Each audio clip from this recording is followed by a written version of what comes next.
Tere, te vaatate Puutepunkti. Kurtus pole tänapäeval enam probleem. Kui pikka aega oli vaegkuuljate ainsaks võimaluseks kuulda aparaat ja kurtidel viipekeel, siis tänapäeval saavad kurdid rääkima ja kuulma implantaadi abil. Mis imeriis see kuulmisimplantaat siis on ja keda sellega aidatakse?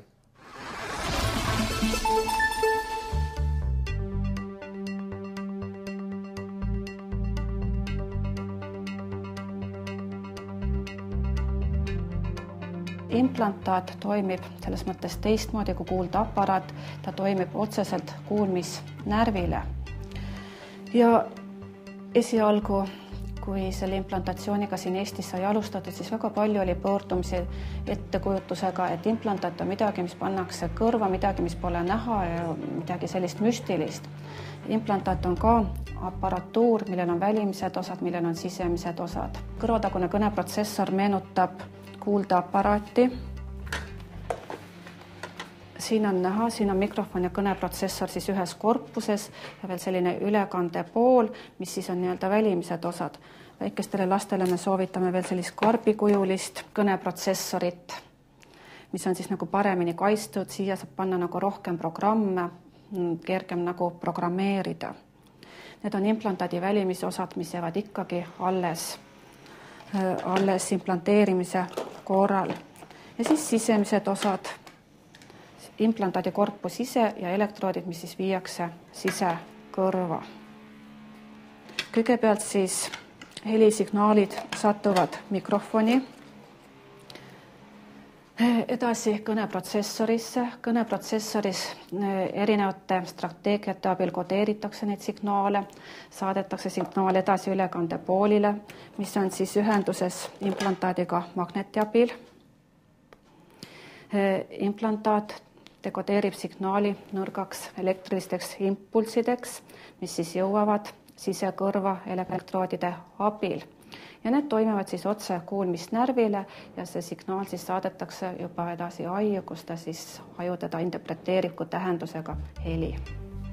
Ja selliseid kenasid näiteid on juba meilgi siit Eestist õige mitmeid, kus siis lapsed on saanud implantaadi, kes ennem ei reageerinud praktiliselt sugugi mitte ühelegi helile ja implantaadi abiga juba on jõudnud isegi tavakooli, see on siis meie esimene implanteeritu.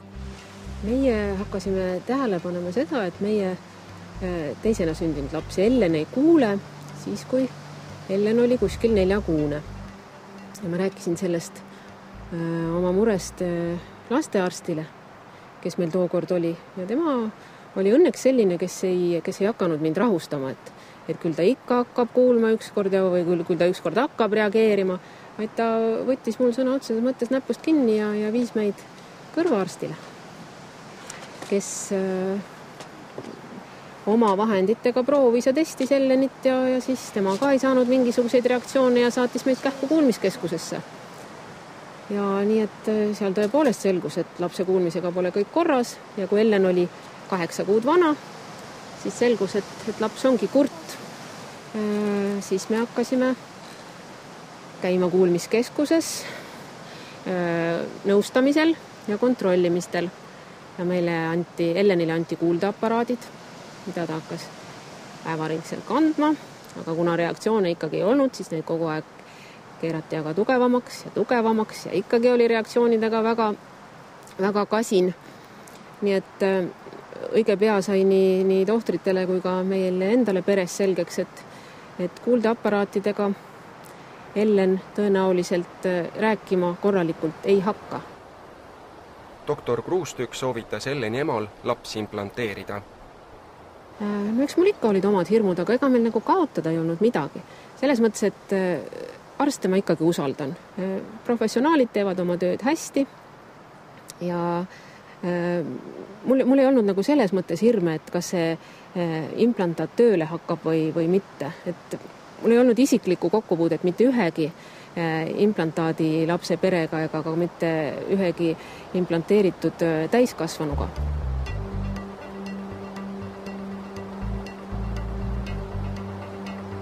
Ma ütlen, et me nagu väga kõrgeid ootusi ei seadnudki.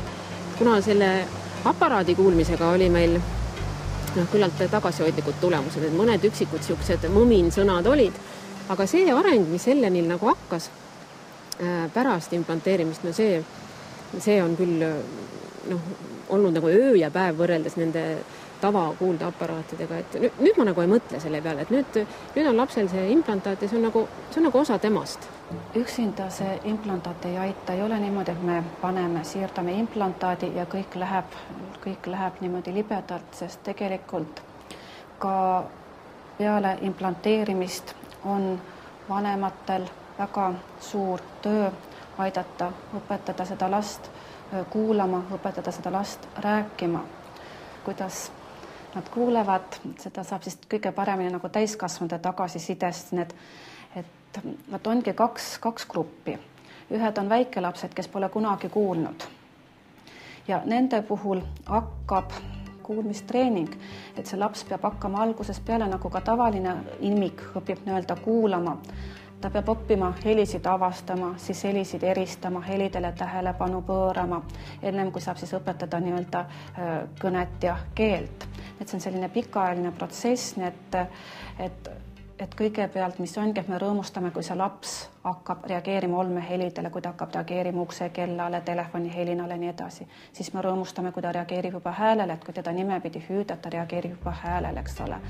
Ja nii edasi, et kui ta juba reageerib selles mõttes kõnel, et ta juba eristab, et anna auto, anna pall, eks ju, ja nii edasi. Aga see tuleb ja selliseid esimesi tulemeid võetaksegi kokku kuskil 3 aasta pärast, kui tõesti sellised treenitud ja õpetatud lapsel peaks olema nagu selline funktsionaalne kõne. Ellen sai implantaadi 5 aastat tagasi. Suurest vaikusest helide maailma sisenemine oli algul isegi pisut ehmatav. Nii palju hääl ja nii edasi. Millega oli algul raske harjuda.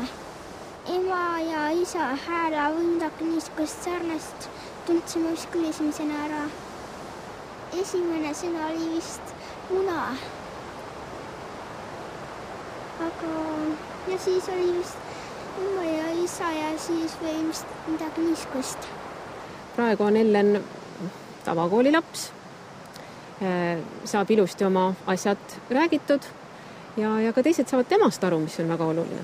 Et kuigi tal on see implantaat on ühes kõrvas ja ta kuuleb ühe kõrvaga, aga see kuulmine on andnud talle ikkagi elu, millest üks kurt 8-aastane, ma arvan, veel 10 aastaid tagasi ei osanud unistadagi, rääkimata nende vanematest. See on magnet, kui ma näiteks selle ära võtan, siis ma ei kuule näiteks. Ja näiteks protsessor, mis on siin, peab olema ka näiteks sisse lülitatud, muidu ma ei kuule.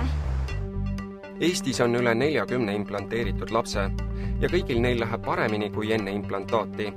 Aastast 2002 maksab laste implantatsioonid haigekassa.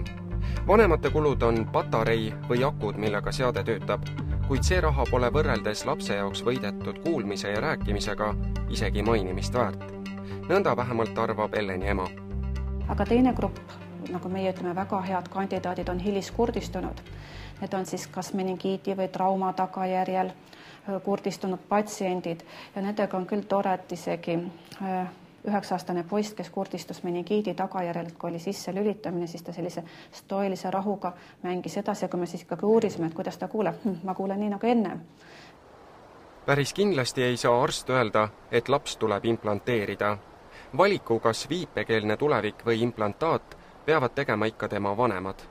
Kurdid lapsed sünnivad ka kurtide peredesse, kus on see juba selline filosoofiline valik, eks ole. Nii et tegelikult jääb neid lapsi, kes lähevad viipekeelset rada ikkagi. Ja on ju teada, et kuulmispuude korral kuskil 25–40% on ka lisapuuetega. Nii et ka siin tuleb teha valik, mis on sellele lapsele õigem, kas siis viipekeel või siis implantaat. Implantaat paigaldatakse operatsiooni teel, mis kestab 2–3 tundi. Seejärel tuleb 3–4 päeva haiglas olla. Mida väiksem laps, seda rutem ta juba ringi jookseb. see on niimoodi, et kui see operatsioon on ära toimunud, siis toimubki selle implantaadi sisse lülitamine, mis on kusagil 1 kuu pärast. Ennem seda ta ei kuule midagi. Et 1 kuu pärast tuleb ta meile kõrvakliinikusse sisse lülitama, hakkab siis kõneprotsessori programmeerimine. Ja see on esimesel aastal kuskil 8 korda. See kõik võtab harjumist ja aega. Aasta aega tihedat tööd, teisel aastal 6 korda, 3. 4–6 korda ja alates 4. aastast peab 1 kord kõrvakliinikus programmeerimisel ja elektroodide testimisel käima. See areng või see rääkima hakkamine ei tule niimoodi üleöö, et see võtab aega. Ja kõik need samad arenguetapid, mida teeb kuuljalaps läbi, teeb ka implantaadilaps, ainult ta teeb seda hiljem. Ja kuigi esialgu on kõne kummalise kõlaga, siis kõik areneb aja möödudes. Areneb ka implantaat ja praegu katsetatakse juba nahaolust implantaati. Teaduse saavutustest on kõvasti abi olnud ka meie järgmise lookongel Annal, Tallinna tüdrukul Alinal.